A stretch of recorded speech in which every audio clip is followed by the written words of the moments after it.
My favorite restaurant is Benihana. Benihana is a restaurant where they make all of the food in front of you. Some people call it the chop chop place because at this restaurant, they're chop chop chop and they're putting tons of butter in the food. It's horrible for you. However, it's actually my favorite food because, in my opinion, it's the tastiest food in the whole wide world.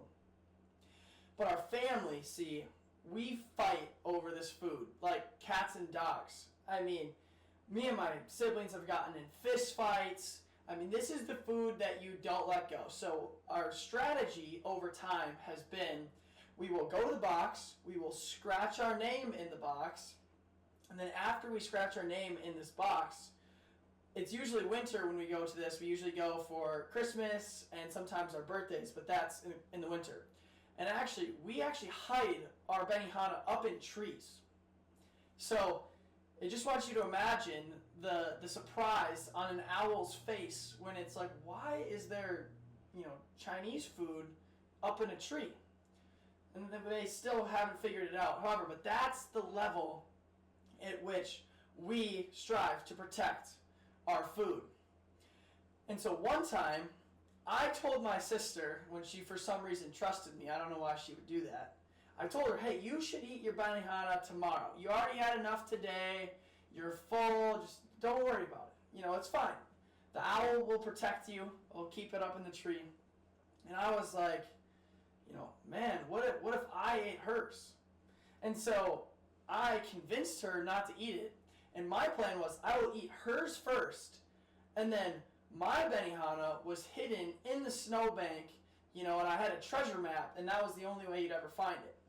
And so my plan actually worked. I went, found her food, and I started eating it. Now, as I was eating it, my dad walks in and goes, hey, that says Rihanna on it. Why in the world are you eating your sister's food? And I was like, well, because I want to eat mine tomorrow, and I want more of this. And so, unfortunately, while I was caught, my dad got super angry at me. I had the opportunity to give my sister my food, which unfortunately I had saved more than she did. So I actually got the worst end of that stick. But this leads me to the question on which I want to base my sermon. Have you ever told someone to do something that you yourself never did? See, I had told my sister that she shouldn't eat her Benihana because I wanted to eat it. Or have you ever had have your parents ever said to you, stop swearing, but they add a swear word in that sentence? Or an alcoholic who will tell their kids, hey, never drink alcohol. See, there's so many examples of things where parents will tell their kids, hey, don't do this, but I'm going to do it anyways. Or my other favorite is when parents will tell their kids not to hit their siblings by spanking them. And it just seems like a very contradiction in terms type thing. And so this week, the text that I'm going to preach out of is Matthew 23, 1-4, which says, Then Jesus said to the crowds and to his disciples, The teachers of the law and the Pharisees sit in Moses' seat. So you must be careful to do everything they tell you. But do not do what they do, for they do not practice what they teach. They tie up heavy, cumbersome loads and put them on other people's shoulders, but they themselves are not willing to lift a finger to move them. And so, the first point of this message, and it's a 3-point message, because every good message is 3 points, is that the Pharisees create burdens, but do not lift them off. And so first, before we go into the greater context of the passage, we need to know who are the Pharisees. And so the Pharisees were teachers of the law that followed the Bible, but more importantly, a Jewish tradition. And specifically, the part of the Bible that they followed was the Torah, which is the books of the law. But then afterwards, they came and added the Jewish tradition to help people follow the law even better. And as you can imagine, Jesus in this passage is saying, hey, the law is good. You need to follow the law. However, do not do what the Pharisees do, because they do not follow the law with the hearts. They follow the law with their minds. And so they would do things, and as you can remember in the different passages with the Pharisees, where they would say, I won't walk more than a mile on the Sabbath. But if a person's in need and even dies a mile and a step, I will not grab them. And Jesus always reminds them, hey, it's the spirit of the law. It's not the actual only 1 mile. Because if, Jesus would always say, hey, if your sheep falls in a well, would you help them on the Sabbath? And the whole point being that there are some things the spirit of the law, which is love, would say to help them, even if you have to walk more than a mile. And so the Pharisees just consistently missed the point. And Jesus, as a person who followed the law, not just with his mind, but also with his heart, and did so perfectly, he knew all of the law. And because he knew all of the law, he knew that no one could follow the law perfectly. And that's why Jesus had to come. He had to come and he had to fulfill the law to remove the burden of the law. See, the Pharisees, they just tried to keep making the rules tighter and tighter and tighter and adding more and more rules. And this was weighing everyone down. However, Jesus came to say, hey, I can fulfill the entirety of the law in spirit and in deed, and I, therefore, can take off the law and take off this burden. Which leads me to the second point, which is Pharisees are different in public compared with in private. See, Jesus, he was the same guy everywhere. He was the same perfect Son of God who came to save us. And he did so publicly, but then also in private, he was communing with his Father. And we see in Matthew 23:25, the Pharisees and their hypocrisy of what they do when people can see them versus when people cannot see them. And so it says, everything they do is done for people to see. They make their phylacteries wide and the tassels on their garments long. They love the place of honor at banquets and the most important seats in the synagogues. They love to be greeted with respect in the marketplace and to be called rabbi by others. See, Jesus explains that the Pharisees follow God out of pride, but not out of love. And anything done out of pride is done out of sin and is done to glorify yourself and not to glorify God. It is important that we understand the difference between when you do something because it's a religion and when it's a relationship. See, when something is a religion, you're doing it so that you can feel like a good person, that you can look like a good person to many others. And we see in the passage that the Pharisees would make the tassels on their garments long because there was different things in the Old Testament that said that made you a better person. And they loved when people would say, hey, pastor, what's up? Well, obviously back then it was Pharisees and, teacher, rabbi. And they loved the fame and the glory that they got from it. But they didn't actually want to help people. They just wanted to be sticklers on different rules. And see, I always equate rules with religion. Because what Jesus did is he did not come to create another religion. He wanted to create a relationship with people. He wanted to repair the relationship that we had in Eden. And if you follow Christianity out of love, it becomes who you are. And that's the power of a relationship. See, when you're following a rule, the whole idea is you're trying to get as close to that rule without breaking it. Because it's not who you are. It's something that you're forced to do. But when you love something, you just want to run towards it. So you're not even worried about the rule because you just want to run towards Jesus. And when you're running towards Jesus, you are then able to not even worry about the rules because you're following them just by following Jesus. And that's the power of being in a relationship with God rather than just trying to follow the rules. So I think I can illustrate this in a story. So I want to ask you guys a question. Have you ever been on a sports team where someone just loved to be called captain? He got the C on his jersey. I'm a hockey player. And he got the C on his jersey and he just loved it. He loved the title because it meant that everyone looked up to him as a leader. He gets to put it on his college resume. And you can just tell that he loves being in a position of authority. And so this one time, I coached in this hockey league called the Red Black League. It's not a very competitive league, but it's super fun and it's a great way for people who are younger to get a little bit better. But this one kid, he was a 9th grader, and there were some older kids on the team, even some 11th graders and even some seniors. And yet somehow this 9th grader was given the captainship.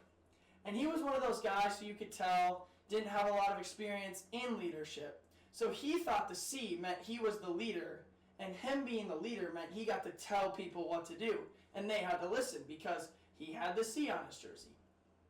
But what he didn't realize was that people gave him the C as a joke. It wasn't that they respected him, it was that they were disrespecting him. And every time they would mention it, they would laugh. But unfortunately, this kid did not realize that they gave it to him as a joke. And so he would try and order them to do something, and then the entire team would just come and yell at him and make him feel terrible. And since this was not the team that I was coaching, this was a team that I was filling in for, I kind of finally had to ask, I asked the captain, I was like, do you realize what's going on here? Because I want you to be a part of the team, I don't want this fighting.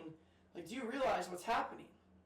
And it kind of finally dawned on him that, no, he wasn't actually a leader on the team, he was being made fun of. And while that was very disappointing, we as Christians are oftentimes in the same spot, where we are trying to follow God or follow rules as if they're the tyrant, if they're the ones wearing the C. Whereas Jesus, he never wanted to be the person who was up front, who was trying to get all this fame and this glory. But he was a leader that everyone followed. He was the person when he spoke, people listened. And Jesus wants us Christians to be both that type of leader, but also the type of follower that follows the person who's humble, which is him, because he is the ultimate example of humility. And we are able to then follow him with our hearts because we're not being told what to do by the person who wants to be a tyrant and a leader, but we're being told what to do by the ultimate example of humility. And that way, we're able to love God with our hearts and not just on the surface where we're just trying to mess with the rules.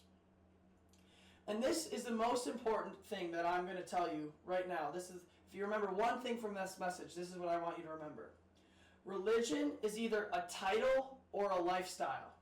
So you can either say, I'm a Christian, but then have it mean nothing because you do whatever you want.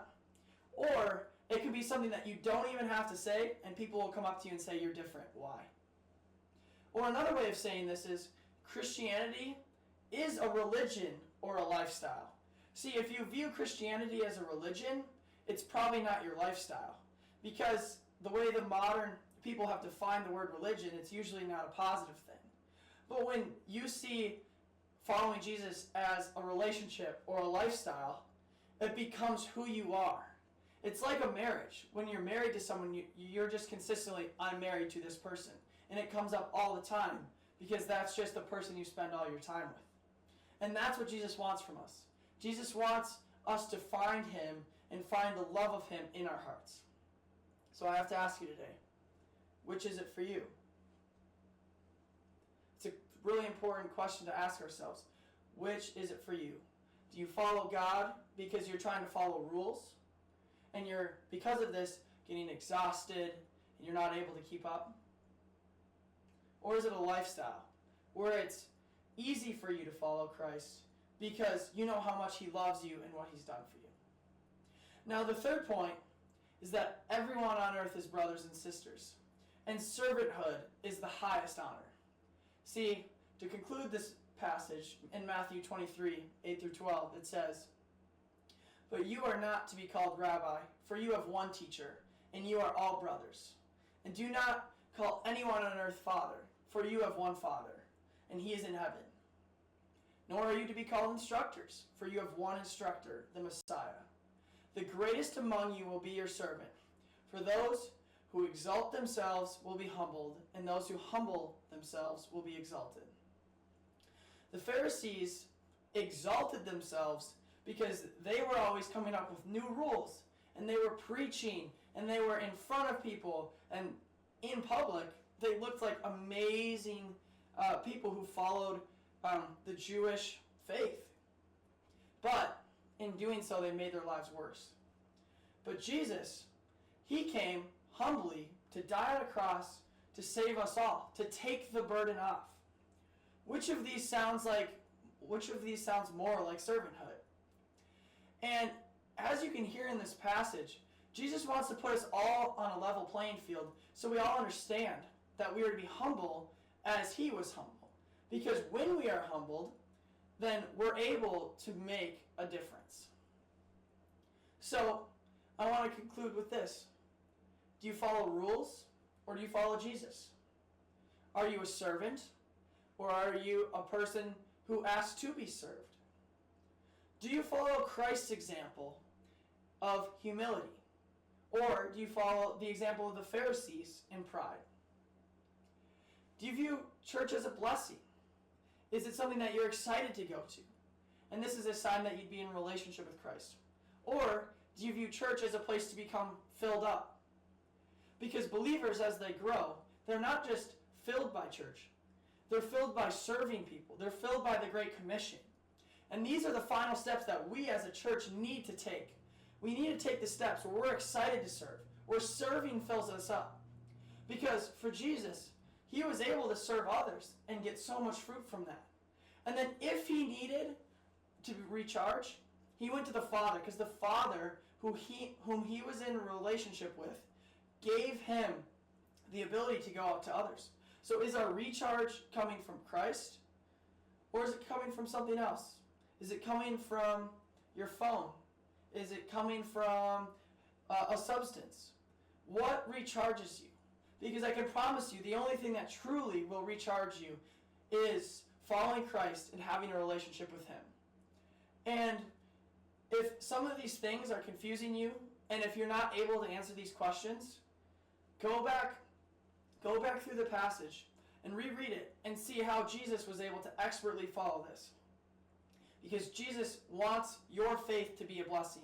He doesn't want it to be a burden. He wants your faith to be something that recharges you, something that fills you, something that makes you the person you want to be.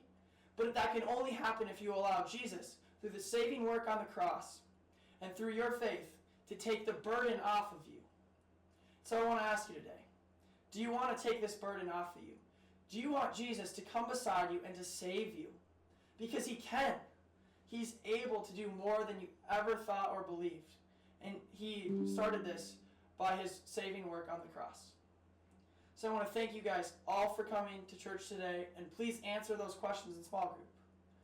So dear God, I just want to thank you so much for everyone who came to church today, and I pray that you would lead them into a saving relationship with you, where you can take away their burdens, no matter how heavy they are. And I know you see them today. And I pray, Lord, that in our discussion groups, you can allow the conversation to build the kingdom and show how a relationship matters the most. And it's your great name we pray. Amen.